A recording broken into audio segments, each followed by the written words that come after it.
The Oregon Parks and Recreation Department, Oregon Recreation Trails Advisory Council, and Oregon Trails Coalition are thrilled to be celebrating 2021 as the 50th anniversary of the Oregon Recreation Trails System Act. We welcome all of you to celebrate with us and sit back to learn about and hear from some of our early and current leaders in the state's trail community. To tell the story of the Oregon Recreation Trails System Act requires going back in time to the passage of the National Trails Act. Excitement over trails and recreation was increasingly growing across the country in the 1950s, and in 1965, President Lyndon B. Johnson delivered a special address to Congress, stating, "The forgotten outdoors people of today are those who like to walk, hike, ride horseback, or bicycle. For them, we must have trails as well as highways. Old and young alike can participate.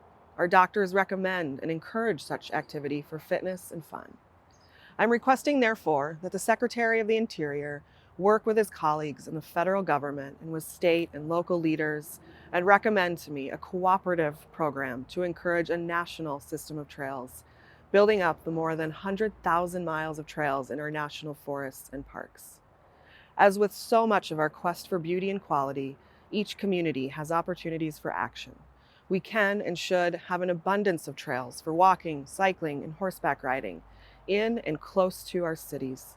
In the backcountry, we need to copy the great Appalachian Trail in all parts of America and to make full use of rights-of-way and other public paths. Following President Johnson's speech, the federal government released the Trails for America report in 1966. The report directed the federal government to increase miles of trails on the land they managed and to offer technical assistance to states. It also recommended that states institute their own trail programs by increasing mileage, emphasizing trails in their statewide comprehensive outdoor recreation plans, or SCORPs, to fund trails through grant programs, and to encourage cooperative planning with local governments. The National Trail System Act passed 2 years later in 1968. I also have before me the first federal legislation providing a national system of both urban and rural trails. The simplest pleasures and healthful exercise of walking in a natural setting have been almost impossible for the millions of Americans who live in the cities. And where natural areas exist within the cities, they are usually not connected by walkways. And in many cities, there's simply just no footpaths that lead out of the city into the countryside. Our history of wise management of America's national forests has assisted us in designating the initial elements of the national trail system. 2 national scenic trails, one in the east and one in the west, are being set aside as the first components of the trail system, the Appalachian Trail and the Pacific Crest Trail. The legislation also calls for a study of 14 additional routes for possible inclusion in the trail system. Building off of the energy happening at the national level, Oregon, as well as other states, considered passing their own version of the National Trails Act. And 3 years later, in 1971, the Oregon Recreation Trail System Act was passed by the state legislature and signed into law. Oregon's Trails Act established the Oregon Recreation Trails Advisory Council, or ORTAC, and outlined considerations for selecting and establishing recreation trails. It also provided recommendations around partnering with youth corps and utilizing trails for educational opportunities. While the act didn't have an immediate impact as far as creating and establishing new trails or getting shovels in the ground, it provided the vision and the mechanisms for the state and for ORTAC to start laying the groundwork.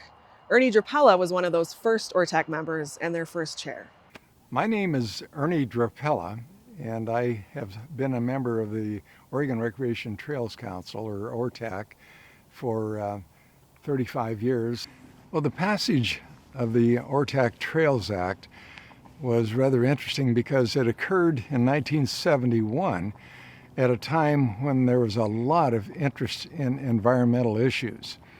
And so it was kind of on the coattails of other bigger issues, including the bottle bill, the bicycle bill, and the billboard bill. And those were passed very well, I would say relatively easily. And the bicycle and trail interests combined into creating support for that. Legislators know how to count votes, and they could sense the enthusiasm that was out in the public for these measures. And so the measure was passed, and suddenly a lot of communities joined in and said, wow, we need to be part of that. And that added a lot of fuel to the enthusiasm and the justification for creating trails. And so trails became very popular, and legislators realized that. Governor Tom McCall confirmed the first 8 ORTAC members in 1972. They were directed to advise the State Parks and Recreation Division, which was then housed under the Transportation Department, in creating this big, bold vision and taking the initial steps toward establishing a statewide trail system. One of their first actions was to hire a statewide trails coordinator, and shortly after, Jack Remington came on board as their first and fearless leader. Well, when ORTAC first met, we were 8 individuals, never had spoken to each other, we weren't acquainted, but suddenly we coalesced rather quickly, knowing what the responsibility is. The vision really was given to us, and we had to do something with the vision. So we looked upon ourselves as pathfinders and figuring out the plan that should go with the vision. They also paused and figured that before anything, they needed a clear picture of what trails already existed in the state. So they developed an inventory of trails. When the act passed 50 years ago, it wasn't that no trails existed yet in Oregon. In 1971, the U.S. Forest Service managed 92% of trails in the state, over 7,000 miles. State parks only managed 72 miles. And the 5 communities of Portland, Eugene, Salem, Corvallis, and Medford had a total of 75 miles of trails between them. The inventory report called for more miles closer to home, as 90% of existing trails in 71 were over an hour from population centers, and many of them inaccessible during winter. The report correctly projected that interest in trails would only grow over time. Next, ORTAC and the state worked with trail advocates and other land management agencies to plot out their first vision of a statewide system of long-distance trails, including some existing trails like the PCT and other trails that communities were actively planning or developing. The initial efforts were more focused on major trail systems like the Pacific Crest Trail and the proposed Oregon Coast Trail that had been around for a long time and still is. But we realized that maybe that's the wrong approach, that we should put trails where people are and not have to bring people to where trails are. So that approach seemed to really appeal to so many of the cities and counties, park districts, because they had a SCORP plan concept, and the two came together essentially. The major trail systems that were being proposed in communities wasn't limited to the bigger communities, because many of the smaller communities had people who like to ride mountain bikes or like to run, and they stepped up and said, well, how do we get in on this? ORTAC and state staff worked side by side with these and other communities to explore feasibility of these trail plans, provide expertise, and to showcase to other communities what was happening and what was possible. They pointed to Southern Oregon, where the Bear Creek Greenway was already taking shape.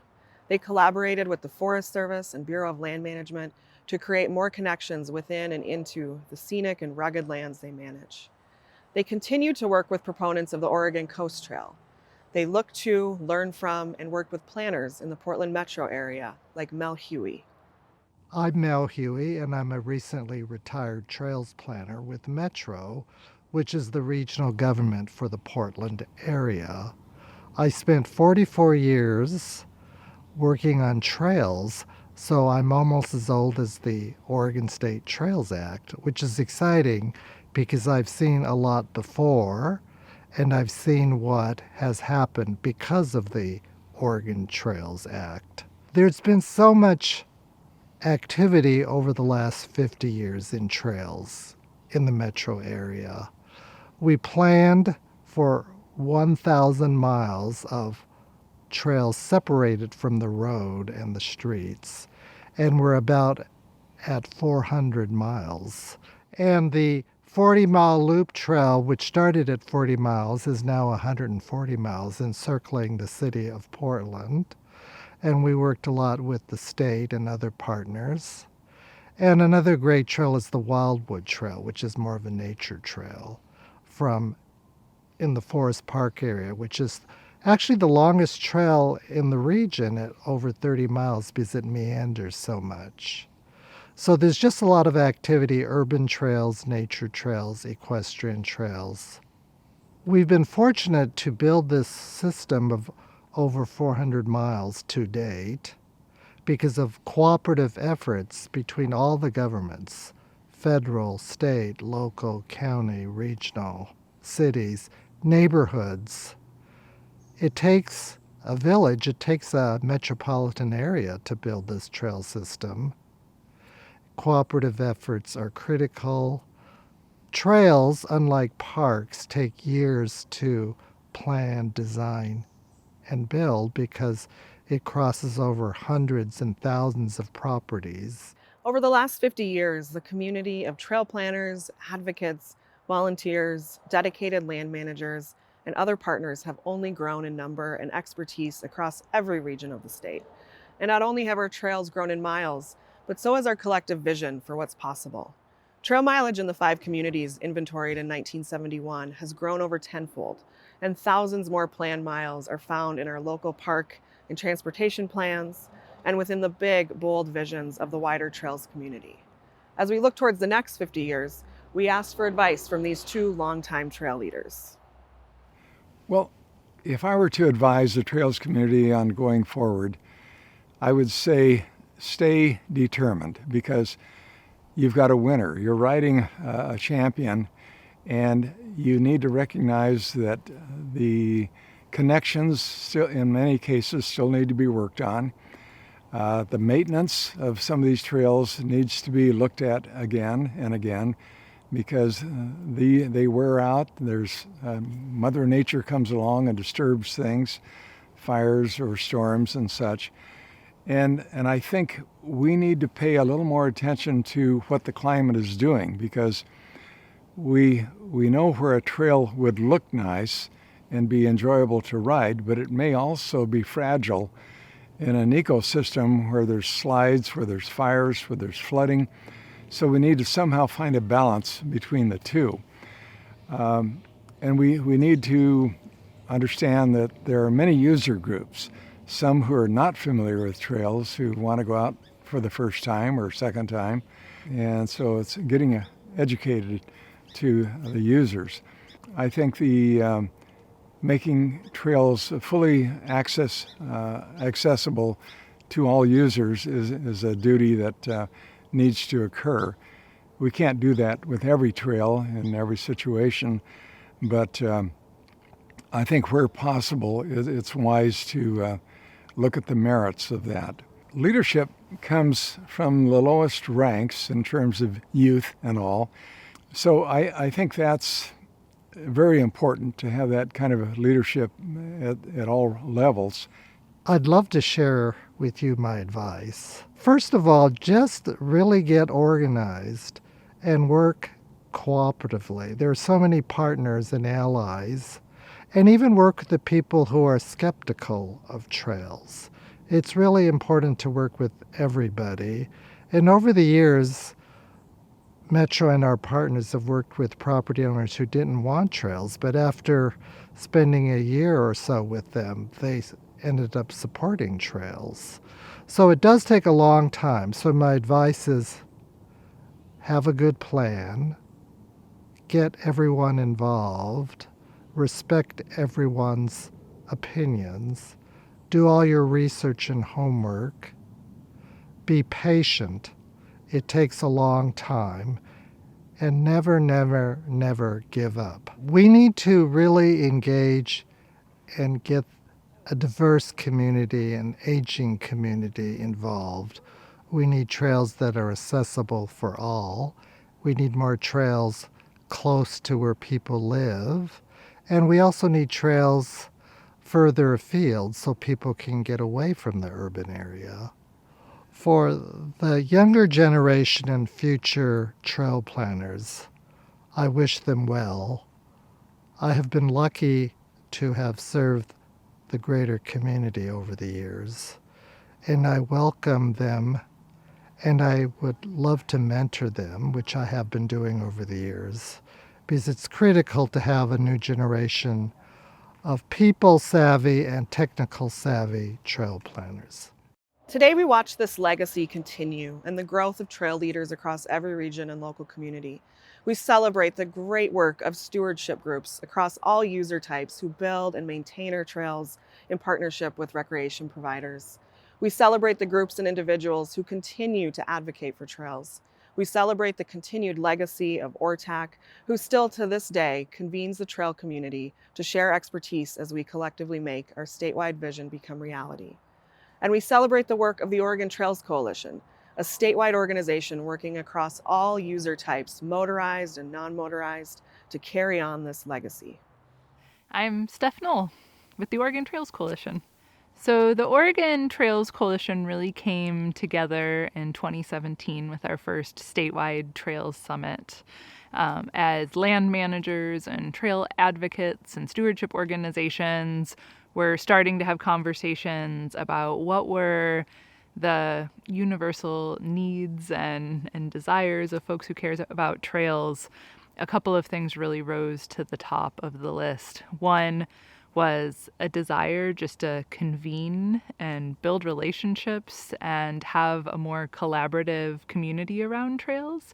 That community that crossed jurisdictional lines, that kind of crossed sector lines between land managers and nonprofit organizations and business partners, so that folks could collaborate to get things done, so that folks could learn from each other for things that were happening well in other regions and that folks were struggling with in their local area.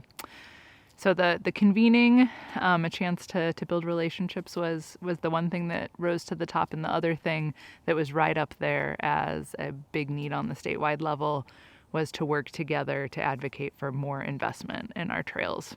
As we look toward the future, the coalition envisions an Oregon where everyone has access to trails where they can recreate in the ways that make them feel joy and health in their daily lives, and that these trails are both those little trails that you can get out on for a breath of fresh air after a long work day, or are also the kinds of trails that really inspire adventure, the kind of experiences that you plan and dream around, you can have multi-day adventures on. We really look at trails in that broadest sense of all recreation types, those trails that provide both recreation infrastructure as well as transportation infrastructure for folks.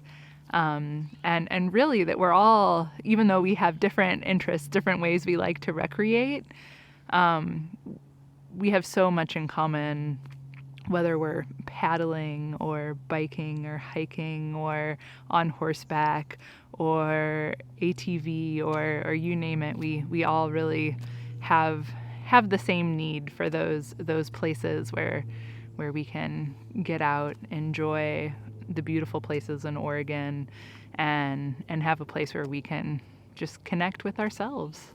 So in order to get to an Oregon where everyone has access to trails right where they live and work and go to school, there's going to be need to be a much higher level of investment than is happening currently. And so as a coalition, we work together to really share both why trails are so important to us, and to come together to look for what are the opportunities to make continued public and private investment in our statewide trail network. Also, we know that there are other gaps in access to trails as well. Some people feel more comfortable on our public lands or out in the forest. Some people feel more comfortable recreating alone. Some people feel, aren't going to have that same sense of comfort unless we really are able to bring folks from all different backgrounds and all different abilities into conversations about what their local trail system needs to look like to be the kind of place where they're gonna be able to find that joy that so many of us turn to trails for. For all of these reasons, we really need our land managers, our stewardship organizations, our advocates to all be working together and in order to build out the system that we want to see in our state. This year especially, we say thank you to each and every one of you who have contributed to our trails for the last 50 years and beyond, and to encourage all of us to play a role in caring for the trails we love so we can sustain them into the next 50 years.